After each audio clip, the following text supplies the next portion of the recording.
Ok gente, ora c'è il momento di vedere un'altra cosa che sarà molto molto interessante. Scusate un attimo che ho fatto un casino. Ok, silenzio. Madonna mia che odio le playlist di YouTube, un po' le odio, Ok, ricominciamo. Ora è il momento di vedere insieme una cosetta che riguarda PS5 Pro. Non so se conoscete il canale YouTube Red Gaming Tech. È uno dei canali più famosi per quanto riguarda gli insider tecnologici, ok? Si occupa di tantissime cose che riguardano il mondo delle tecnologie per i videogiochi e non solo, e si è interessato da un po' di tempo anche alle console. E ha fatto recentemente, è recentissimo il video, è uscito poche ore fa, in cui parla di nuovi rumor sulle specifiche tecniche di PS5 Pro. E secondo lui, da quello che ha sentito, dovrebbe essere qualcosa di davvero notevole. D'accordo?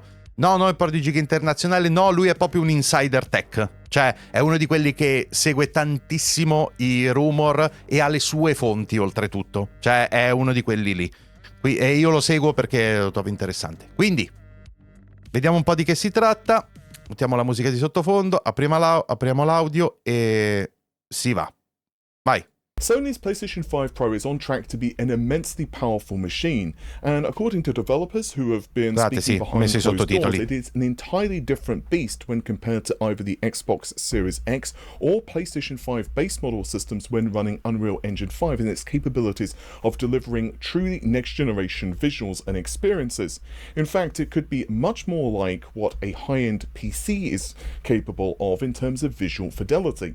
In this video then, I want to talk to you guys about all the rumours and try to make sense of it, because it's much more than just there are more T-flops on the GPU. There are a lot of different elements which are coming together in the system to really make these experiences possible. I also want to give you some updates too regarding the pricing and release dates, because, well, there are a lot of rumours now since we're getting apparently closer to the machine's launch. And we're going to get into all of that plus more after this quick message from the sponsor of the video. If you're running a copy of Windows 10 which isn't activated, of course, not only do you have to worry about the missing customization Quando options, facciamo le reaction guardiamo anche gli sponsor perché è giusto così. Reminding you to activate. Girare Wukong in 4K a 60 fps senza frame generation. Yeah, and they also of course sell games. Manco su PC si può fare a momenti. Windows 10 keys with my own personal account to test No, a Black Myth Wukong lo sto giocando abbastanza con piacere, a differenza di Souls-like. Using the coupon code RGT in the checkout. There's links to their website in the video description. Also, if you're building a few systems, there's bundles available too. Again, you can check out whokeys.com and use the coupon code Sì, infatti, Filippo, non so, ma non me la sto proprio spiegando. So let's start things out with the release information as well as pricing for the PlayStation 5 Pro, because at this stage, several folks in the industry, including veterans such as Jeff Grubb, all pointing to a September announcement for the console. As far as I understand, speaking to multiple sources, this is 100% true. Now, according to my own sources... Ok, quindi abbiamo la conferma anche sua che da quello che ha sentito PS5 Pro dovrebbe essere presentata a settembre. They've just told me things like reveal is imminent very soon. 4090 senza DLSS frame generation va a 20 fps. I do not esatto. know whether this is at a state of play event or whether this is going to be an entirely separate event. Grubb believes that the date could be at the end of September, but the base model console obviously has seen quite a lot of price increases in specific regions, and his own sources are basically saying that the PS5 Pro could be $600 to a eye-watering $700 US, but maybe the release could be earlier than November. I'm still hearing, as well as others, November is the target, but either way, basically at this stage, at the end of November 2024, providing nothing massive changes, you should be able to pick up a PS5 Pro. Now, could there be delay? Quindi, anche dalle sue fonti, presentazione a settembre in un evento che non si capisce se sarà dentro uno State of Play o PlayStation Experience o un evento a parte dedicato, e novembre per la commercializzazione. Questi sono i rumor. E li conferma anche lui. In theory, I guess, but it seems extremely unlikely at this point. Developers have been briefed and now are openly talking about this stuff, providing you don't attribute names to them or the studio.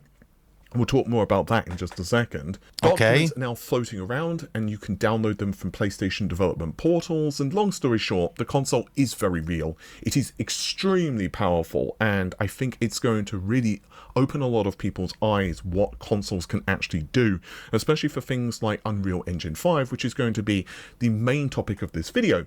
So let's get into some of the rumors, shall we, regarding... Quindi, da quello che sta sentendo lui, dovrebbe essere in realtà estremamente potente.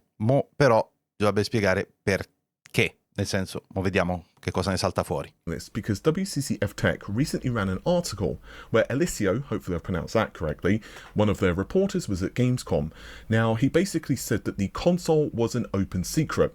And without being prodded by me at la console all, è il segreto di Pulcinella. That I won't name openly said that they had received specs of the PS5 Pro and were confident that Unreal Engine 5 would run much better on the hardware compared to the regular base model console. Now, he also said that he doesn't believe this is the same developer that other outlets, such as Multiplayer, have spoken to, and he also adds that the studio wasn't a big one at all. Now, this is really key because... Esatto, è fondamentale, perché se la fonte è in realtà uno sviluppatore di uno studio un po' più piccolino. Il che vuol dire che se lo sanno anche gli studi più piccoli, la cosa è molto molto reale. A questo punto... penso di poter dire con una certa tranquillità che PS5 Pro è, diciamo, una sicurezza al 95%. Cioè, non credo che possa... Siamo a un passo da non poterla più definire solo un rumor. A developer, you know, normally large studios, for example, Capcom or Ubisoft and, you know, so on and so forth, they get briefed first, well, after, of course, Sony's own internal studios. And that's a really big thing, by the way.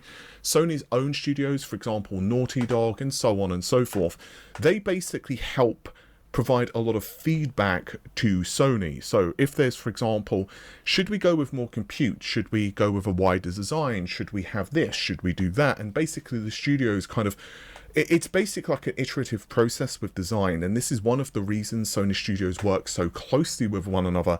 It's actually very fascinating. Maybe we'll talk about it more in another video, as I don't want to derail this one too much, but... Ok, quindi il fatto che uno sviluppatore piccolo ne abbia parlato così apertamente vuol dire che quelli grossi ce l'hanno da un po', e se quelli grossi ce l'hanno da un po' vuol dire che è tutto molto reale, e vuol dire che ce li hanno da un bel po' questi kit, quindi è una cosa che si sa da un pezzo ed è davvero un segreto di Pulcinella. L'altra cosa è che a quanto pare gli studi interni di Sony, che hanno ovviamente ricevuto il dev kit per primi, cioè sono quelli che hanno anche contribuito alla console, cioè hanno aiutato nel design di questa mid-gen, ok?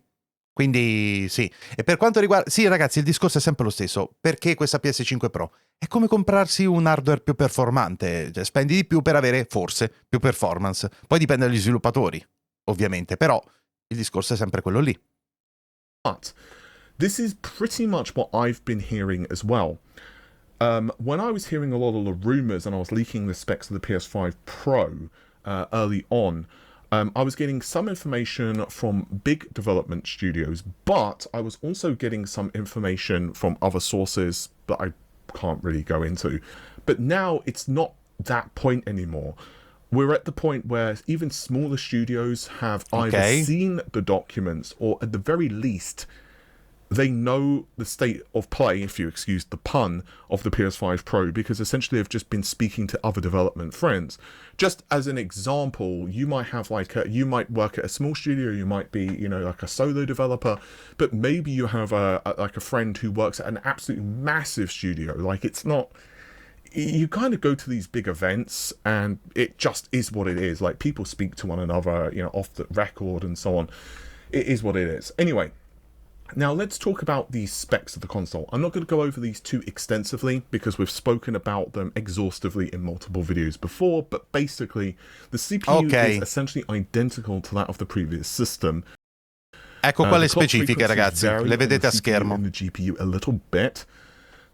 And the CPU here can run a little bit faster, but as far as I understand, it still has the AVX, the AVX 256 cut a little CPU bit. praticamente la stessa, ha un clock un po' più alto. The major advancements here come to us via improvements to the bandwidth, memory, and the GPU. So it's an RDNA 3.5. Larghezza di banda e la memoria e GPU like sono i salti più importanti. Which is actually a range of APUs that AMD are releasing. There's also Strix Point Halo, which is rumored to release at CES next year. RDNA 4, which is an upcoming GPU, which is probably going to be releasing maybe early next year. We're already seeing prototypes of it on the desktop. So basically the ray tracing units are RDNA 4, whereas the rest of the GPU, the workgroup processors and so on, they seem to be more based on RDNA 3.5, at least according to a lot of the rumors. There's 30 workgroup processors active, or 60 compute units. There's 2 compute units per 1 workgroup processor, and this spits out around 33.5 to 36.1 T-flops of performance. Ray tracing performance is 2 to 4x over the base model console, according to the documents that il ray tracing dovrebbe avere un avanzamento enorme. And the custom machine learning element of the console is really impressive. It can handle 300 machine learning customizzato, 8-bit precision, and this is used for things like PSSR or PlayStation Spectral Super Resolution. If you're familiar with NVIDIA's DLSS, it's pretty similar to that. From what I'm hearing, it's really, really good. Ok, fermi tutti. Fermi tutti, scusate, fatemi tornare un attimo indietro perché mi sa che mi è sfuggita questa cosa. 100 tops. Those are running 8-bit precision, and this is used for things like PSSR or PlayStation Spectral Super Resolution. Ok, è il DLSS di PlayStation, praticamente. Ok? È la generazione di frame di PlayStation. Ne avevamo già parlato perché era venuto fuori questo rumor già da un po'. Familiar with NVIDIA's DLSS, it's pretty similar to that. From what I'm hearing, it's really, really good. Sembra molto figo. The rumor is that it's going to continue to be advanced significantly, particularly when we get into the PS6. The memory configuration is basically the same as the base model console, albeit the memory is running faster. So it's 16 GDDR6. No, la memoria è la stessa, però è un po' più veloce. 18 Gbps, but this gives us more memory bandwidth, but the amount of memory available e più larghezza di banda. Is up. So we have 13.7 available for developers thanks to numerous enhancements to the console. So, ok, quindi non sono più 12. Sono 13,7 per gli sviluppatori. Ok. I've also been speaking to developers, and I'm told that the information that WCCF Tech and other outlets is running is very true. A lot of games are very heavy on Unreal Engine 5 on the GPU. Lumen, Nanite are a couple of examples for this, although there are many others. Yes, the CPU can get hammered, but you can also start putting a lot of crap which was on CPU and run it as like compute. This is not always the case. This is not a silver bullet. There are certainly examples where you cannot do this. But basically speaking, the reason Unreal Engine 5 runs so much better is not just because more T-flops. I mean, partly it is, but it's boiling it down to such a simple equation that the math no longer works. You're missing so many elements. It's no longer the answer. It's just kind of like it's like if I gave you the directions to go to the supermarket and I just said go down that road, but I also forgot to kind of say halfway down the road you need to take a left and then you need to drive until you see Micro Avenue and then you need to take a right and then you need to go down there. It's like I'm only giving you part of the answer is essentially what I'm saying. So the other things include, but certainly are not limited to, big improvements on the cache design, bandwidth increases, and I don't just mean on GDDR6, APIs, and a bunch of other enhancements. Now, it's worth noting that at this point, we do not know everything. Although the documents have leaked, of course, there are still things which we do not understand, and I'm sure that we're going to learn a lot more about this at some point or another. Regardless, Digital Foundry did leak the cache configuration of RDNA GPU in the PS5 Pro. I want to zero in on L0, 1, and 2. I'm just going to tell you the numbers, but do be aware this is not the totality when we're talking about L1 and L0. But I just want to give you kind of an indication, and then we'll go into exactly what each does. So L2 is the highest level cache, and that's still 4 megabytes. So that's the same as the PS5. L1 is 256 kilobytes. That is double that of the base machine. L0 is 32, which again is double that of the base machine. Now, what does actually this mean? Now, L0 is very similar to the configuration we find in RDNA 3, as you can see in this image here. These are for compute pairs. So again, there are tons of these compute pairs on the GPU, and so each of these has an L0. L1, meanwhile, is split across the shader engines. And again, the increase in cache here is massive. I'm going to provide you guys an N31 block diagram just to help you visualize this. Be aware that this is for a desktop GPU. It's for something like the 7900 XT or XTX. And so the PS5 Pro is going to look questa very è molto tecnica, ragazzi, sto facendo fatica anch'io a seguire. A basic understanding of how workgroup processors, shader arrays and engines kind of fit into the grand scheme of things. Now, for reference, the PS5 Pro configuration, again, according to the leaks anyway, it seems to be 2 shader engines, 4 shader arrays. So basically, each SE contains 2 SA. And this is in an 8.7 configuration. What the hell does that mean? Well, basically, in this particular case, again, there are 4 shader arrays. So each of these shader arrays contains 8 workgroup processors. So if you do 8 plus 8 plus 8 plus 8, you come to 32. But remember how there's only 30 workgroup processors enabled? So that's why we have 8.7. So basically, shader array, let's just call it, for sake of discussion, shader array V and X.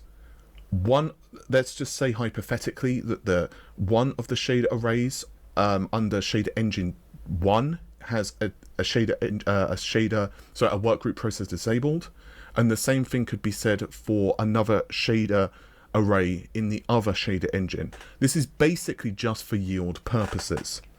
Now, again, there are 32 workgroup processors on the die, but 30 are active. So 32 on the die, but 30 are active. This is the same configuration that Kepler L2 leaked quite a while back, and also myself when I was talking about the PS5 Pro specs. This is before, of course, the documents became true.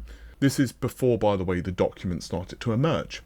Now, why is all of this important? Well, L0 is particularly questa è una cosa molto tecnica, ripeto, sto facendo fatica anch'io a seguire. Però la lascio scorrere perché per chi se ne intende invece può essere rivelatore. Basically, BVH is almost like the scene data. It's basically like a structure of how the scene is constructed in terms of ray tracing. It's a very complicated topic. NVIDIA do some really good breakdowns of this, so you can Google BVH explanation NVIDIA and it will come up. It's way outside the topic for me to kind of go into how BVH works for this, but just for simplicity's sake, just say that it's a way of sorting scene data if you want the basics. L0 is very, very low latency.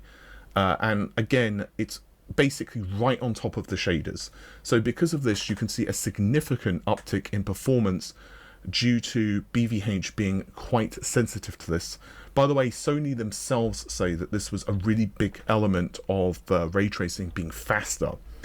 L1, meanwhile, could be really good for nanite. Things like compute shaders, texturing, and so on. Now, as you saw from that previous image, there's a significant improvement in also raw bandwidth. So basically speaking, what you have is just more data being transferred per clock cycle. Now, this is really important because while we don't have confirmation that this bandwidth has been increased over the reference PS5, at least in the documents that Digital Foundry obtained, it seems to be very true because of what I've heard from developers, but also it just seems to be part of the fundamentals of RDNA 3 and RDNA 3.5, which again is found in APUs such as Strix Point. Therefore, you have basically a double whammy. You can store more data locally to the shaders, Raflus, but grazie you've mille also got more della bandwidth Subcom to fetch Prime. and use as the data is needed. And while it's not exactly applicable because the chips are pretty different, again, we're going back to N31 here, which is, as I said, desktop focused. And also the PS5 Pro is using RDNA 3.5, and well, we also don't know what tweaks Sony have implemented in the PS5 Pro. You can see a few examples here of how the lower level caches of RDNA 3, this is by the way an article on Chips and Cheese which do some really good work. You can see how the lower level caches of RDNA 3 are significantly better than RDNA 2. So essentially RDNA 3.5 improves this even more. But long story short, the takeaway here is the latency and bandwidth across the GPU is just so much better. So I'm also told that there are some improvements in the design choices for data management within the caches. Allora, se devo fare una sorta di sunto, è molto tecnico, ragazzi, quindi non posso essere sicuro di aver capito esattamente, e se sto sbagliando qualcosa, magari chi se ne intende può correggermi. Se ho ben capito, la CPU è la stessa della PS5, ma con un clock un pochettino più alto, e vabbè. Ma la vera differenza è nella cache, sia quella grezza, cioè come quantità di banda, ma anche in questi L2, L1, L0. E due di questi sono raddoppiati, il che permette praticamente a ogni giro di clock del processore, al secondo, di far passare più dati. Il che vuol dire che migliorano le performance, specie con tecnologie come Nanite di Unreal Engine, che ne ha particolarmente bisogno. E quindi è stata pensata un po' in ottica di Unreal Engine, questa cosa, almeno si suppone. È il massimo che sono riuscito a capire, è davvero troppo tecnica questa cosa. Quindi, insomma, anche se la CPU non è la stessa, le performance di questa CPU con questi aumenti di cache dovrebbe essere parecchio maggiore, specie in certi contesti, e questi contesti sono quelli di cui c'è più bisogno per il gaming moderno. Questo credo che sia un po' il punto della questione, ok?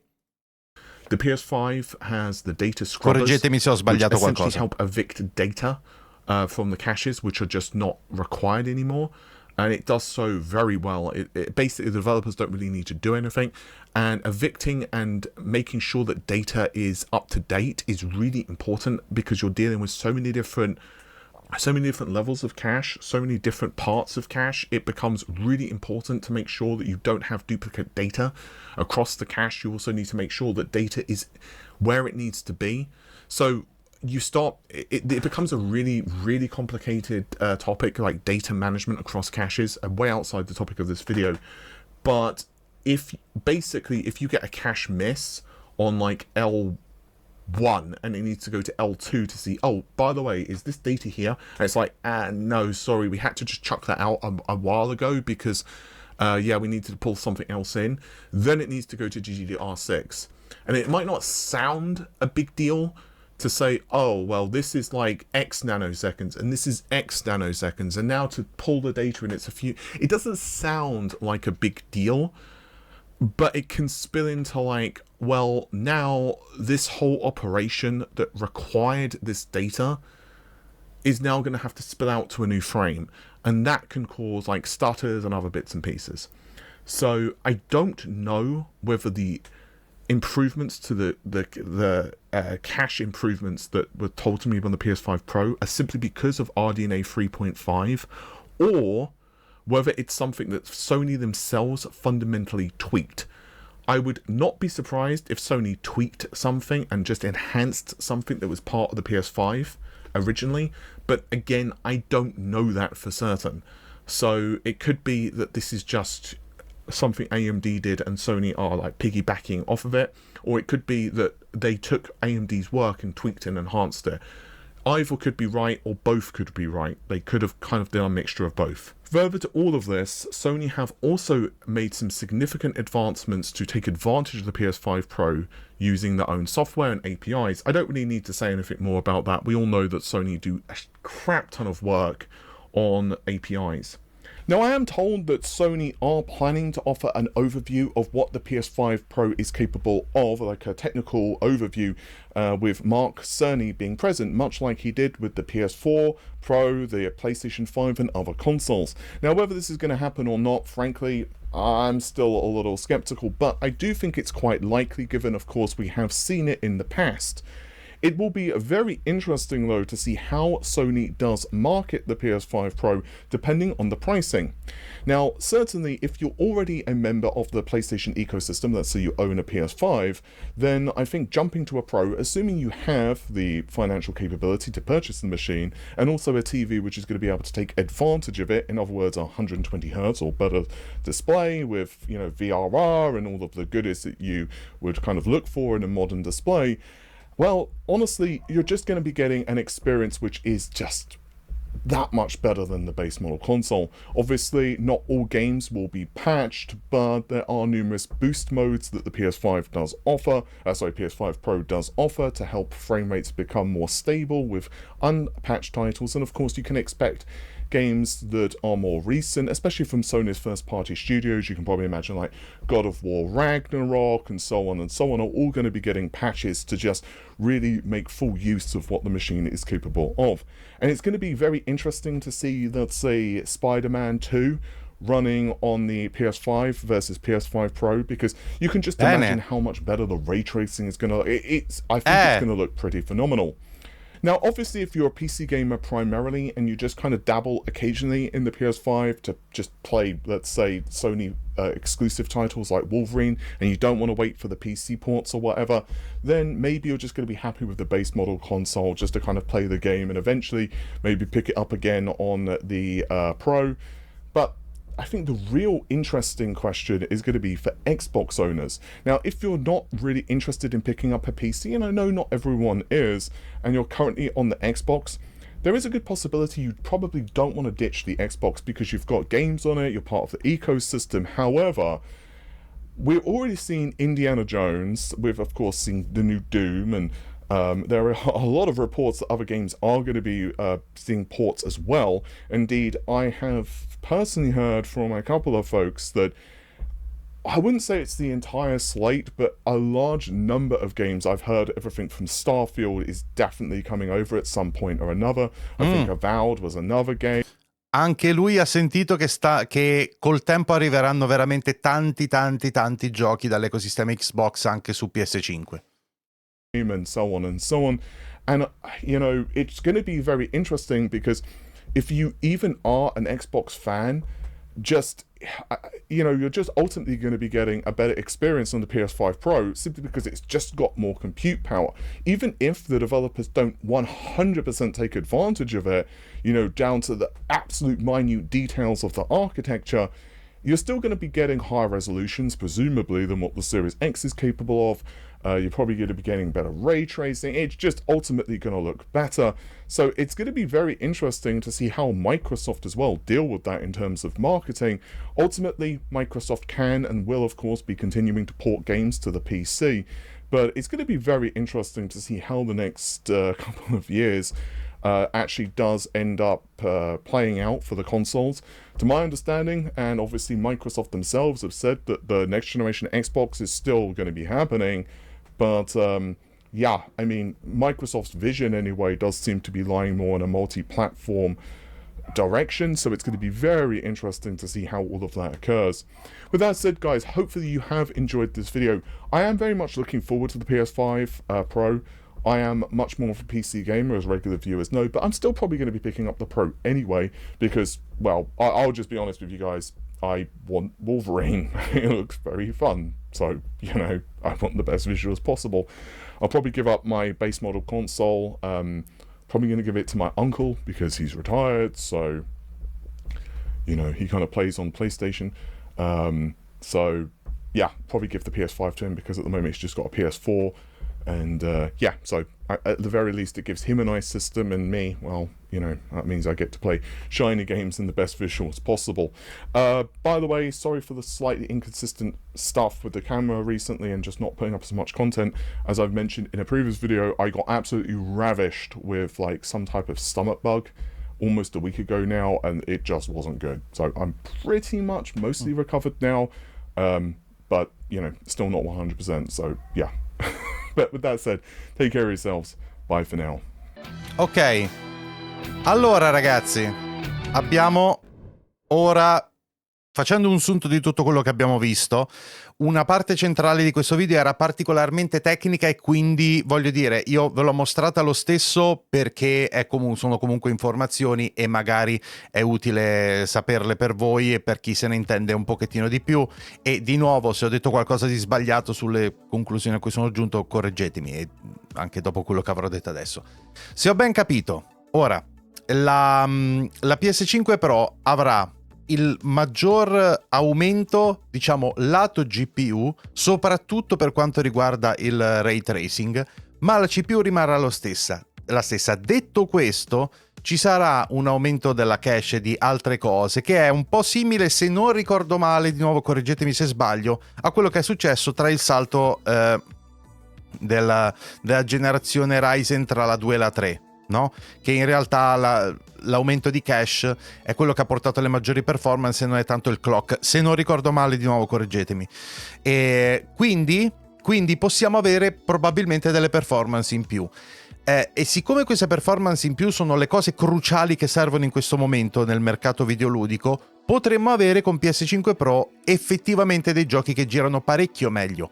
Ma soprattutto, e questa però è una cosa che andrà assolutamente approfondita per capire come la implementeranno, se sarà una cosa esclusiva della PlayStation 5 Pro, ci sarà l'arrivo della nuova tech di Sony, di cui avevamo già parlato, che è praticamente il DLSS di Sony, e che quello sarà veramente uno stacco importante, perché permetterà ai giochi di aumentare di frame in maniera molto importante.